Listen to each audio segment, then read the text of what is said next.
Baik, di sini saya akan menjawab soal nomor 1, di mana tinjauan pustaka itu harus dibuat secara teoritis, terarah, terintegrasi agar menciptakan tinjauan pustaka yang baik untuk penelitian selanjutnya. Dapat 5 langkah dalam melakukan penyusunan literatur. Yang pertama itu adalah pencarian sumber literatur yang relevan. Kenapa sumber literatur ini harus memiliki relevansi? Karena relevansi ini akan menandakan bahwa sumber literatur yang kita ambil itu tidak diragukan lagi kebenarannya. Untuk pencarian sumber literatur ini kita tuh harus mencari sesuai dengan topik bahasan atau sesuai dengan subjek penelitian kita. Setidaknya itu harus berkaitan. Untuk sebelum melakukan pencarian tinjauan pustaka, kita itu juga sudah harus mengkonsepkan penelitian manakah yang harus kita teliti, konsep manakah yang harus kita ambil, dan melakukan parameter-parameter apa saja yang harus kita teliti. Kenapa perlu dilakukan penataan konsep? Karena agar pencarian literatur ini tidak susah dan tidak memakan waktu lama, serta tidak tapi bahasanya itu tidak melebar dan keluar dari konsep utama dari hasil penelitian kita. Untuk pencarian sumber literatur sendiri itu juga harus berkaitan dengan masalah apa yang sedang kita teliti, atau disebut dengan hipotesis. Setidaknya harus berikatan dan memiliki unsur-unsur yang dapat mendukung permasalahan yang ingin kita pecahkan. Pencarian sumber literatur juga harus mengarah kepada pengembangan pertanyaan pokok, karena apabila dia sudah mengarah kepada pengembangan pertanyaan pokok, maka dia akan langsung mengarah kepada pertanyaan penelitian kita. Untuk pencarian sumber literatur ini kita juga dapat menggunakan sinonim kata atau menggunakan kata kunci, misalnya efektivitas obat, selektivitas obat, efek farmakologi obat, dan lain sebagainya. Untuk pencariannya itu dapat dilakukan di Google Scholar, internet, menggunakan artikel, buku, maupun jurnal internasional. Untuk jurnal sendiri diusahakan memiliki akreditasi. Untuk jurnal Indonesia itu biasanya menggunakan akreditasi SINTA, biasanya menggunakan SINTA 1 sampai SINTA 4. Sedangkan untuk yang internasional itu menggunakan 1 sampai 3. Untuk jurnal-jurnal terakreditasi, kenapa diperlukan? Untuk pencarian jurnal juga kita harus melihat berapa kalikah jurnal ini dirujuk. Apabila semakin banyak jurnal ini dirujuk dan digunakan, maka semakin terpercaya pula jurnal atau artikel yang akan menjadi sumber literatur kita.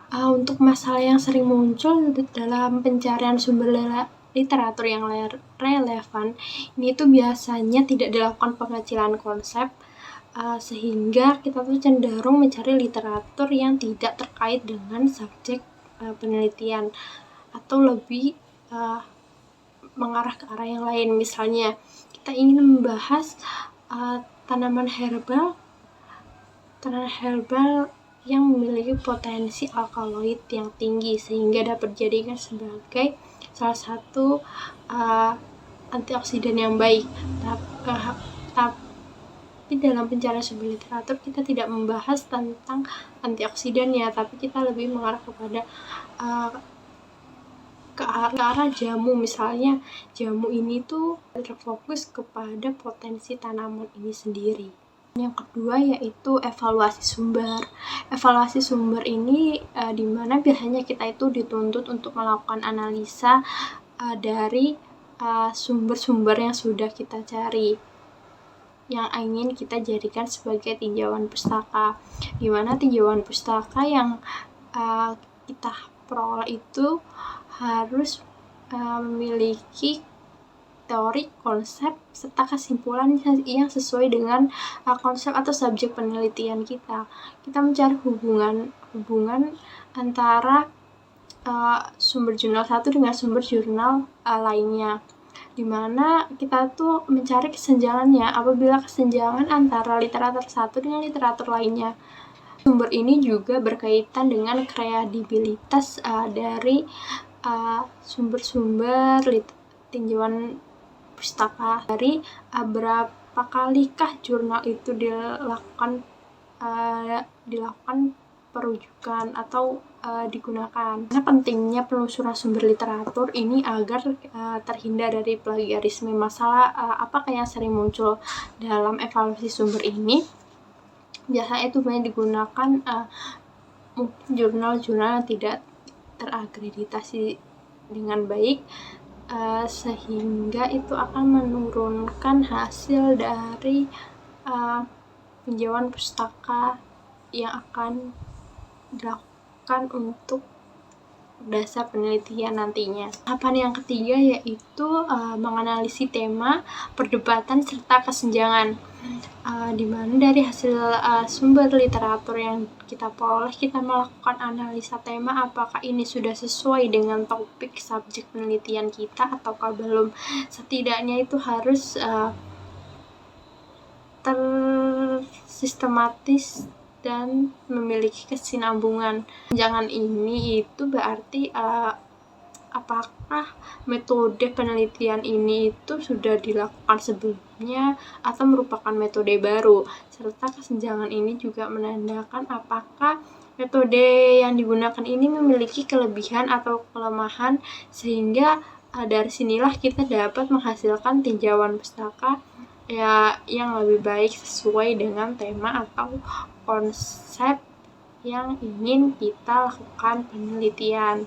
Untuk masalah yang sering muncul dalam menganalisa tema, perdebatan, serta kesenjangan ini adalah sedikit sekali dilakukan penganalisaan serta pencari metode yang terbaik, karena biasanya hanya menggunakan metode yang sama dengan sumber literatur, namun kita mengklaim bahwa hasil dari kita itu lebih bagus, sedangkan metode yang kita gunakan itu sama tanpa melihat adanya kesenjangan. Tahap yang keempat yaitu membuat garis besar struktur, dimana sebelum kita melakukan penulisan tinjauan pustaka, kita tuh harus sudah mengetahui strategi manakah yang akan kita gunakan. Misalnya kita ingin menggunakan teoritis nih. Nah, teoritis ini itu biasanya itu melakukan pendekatan dari atau sudut pandang dari disiplin bidang ilmu yang berbeda. Di sini kita harus melakukan analisa serta menarik kesimpulannya. Kemudian ada strategi tematik, di mana biasanya ini kita menemukan sumber literatur atau tinjauan pustaka itu terkait dengan topik kita itu secara berulang. Maka di sini kita dapat menuliskan garis besarnya itu dengan cara menarik subbab-subbabnya. Kemudian kronologi. Nah, kronologi ini tuh biasanya membahas dengan perkembangan metode yang digunakan. Nah, di sini itu kita tidak boleh hanya sekedar meringkas dari perkembangan metode-metodenya, tapi kita juga harus melakukan analisis. Inilah masalah yang sering muncul dalam penulisan garis besarnya, karena kita tidak melakukan analisa. Tahapan yang kelima itu adalah penulisan literatur atau penulisan tinjauan pustaka, di mana dalam penulisan ini itu terdiri dari pendahuluan, isi, serta kesimpulan, di mana pendahuluan ini kita fokus kepada tema penelitian atau lebih ke arah pertanyaan penelitian serta tujuannya. Sedangkan untuk isi ini kita itu dapat menuliskan subbab-subbab, terus dapat meringkas poin-poin yang sudah menjadi satu kesatuan. Kemudian kita juga dapat mengkorelasikan antara sumber satu serta sumber lainnya, dan juga kita dapat melakukan evaluasi atau menulis kelemahan atau kelebihan dari metode. Setelah ini kita tuh harus dapat meringkas antara semua sumber literatur yang telah menjadi satu kesatuan ini secara signifikan. Nah, signifikan ini sendiri itu berarti bahwa kita tuh dapat meringkas itu dari awal pendahuluan atau dari tujuan hingga metode hingga kelebihan evaluasi. Kemudian untuk masalah yang sering muncul ini biasanya dalam penulisan itu tidak dilakukan pengkonsepan pendahuluan yang mana saja kah, isi yang mana saja kah, serta kesimpulan yang mana saja kah, sehingga dalam penulisannya itu tidak terstruktur dan tidak sistematis.